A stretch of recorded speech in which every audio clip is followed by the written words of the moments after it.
दर्जी परिंदा। रामीन रोते रोते सो गई थी क्योंकि इसकी गुड़िया के कपड़े फट गए थे।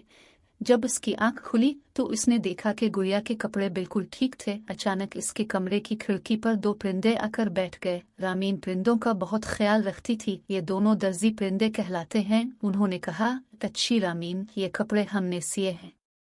क्या वाकई तुम्हें सिलाई आती है? रामीन ने उन परिंदों से पूछा। बिल्कुल आती है, तभी तो हमें दर्जी परिंदा कहा जाता है, दर्जी परिंदे ने जवाब दिया। अच्छा, तो तुम अपना घोंसला भी सिलाई करके ही बनाते होगे। जरा मुझे भी तो बताओ कि कैसे बनाते हो तुम अपना घोंसला? रामीन ने दिलचस्पी से पूछा।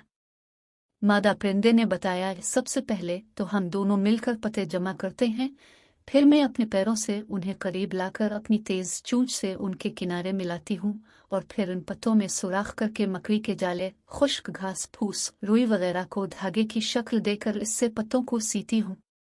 और सुई कहाँ से लाती हो? रामीन ने अहम सवाल किया।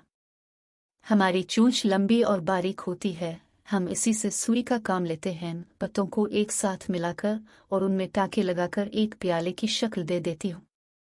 मादा परिंदे ने जवाब दिया, लेकिन तुम बगैर नाप के कैसे घोंसला सी लेती हो? रामीन ने तजस्सुस से सवाल किया। पहले मैं खुद को एक पत्ते में लपेट कर देखती हूँ, अगर नाप ठीक नहीं होता तो एक या दो पत्ते और जोड़ लेती हूँ और फिर मजीद इसी जसामत के पत्तों को जमा करके सिलाई का काम शुरू करती हूँ।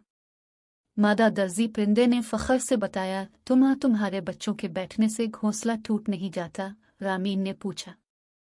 हम बहुत एहतियात से चौड़े, मजबूत और लचकदार पत्तों का इंतखाब करते हैं ताकि हमारे घर की बनावट भी अच्छी हो और वो मजबूत भी हों। नेर परिंदे ने रामीन की अलिफाल दूर की। और अगर किसी वजह से तुम्हारा घोंसला टूट जाए या खराब हो जाए तो फिर क्या करते हो? किसी नुकसान या टूट फूट की सूरत में अपने घर की मुरम्मत में खुद करती हूँ। मजीद पत्ते लाकर या टाके लगाकर उसे जोड़ लेती हूँ। उमादा ने फखरिया अपने हुनर से आगाह करते हुए कहा।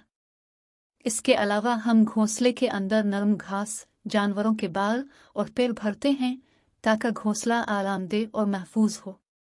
नेल परिंदे ने बताया। मेरी मदद करने का बहुत शुक्रिया दर्जी परिंदों, रामीन ने कहा।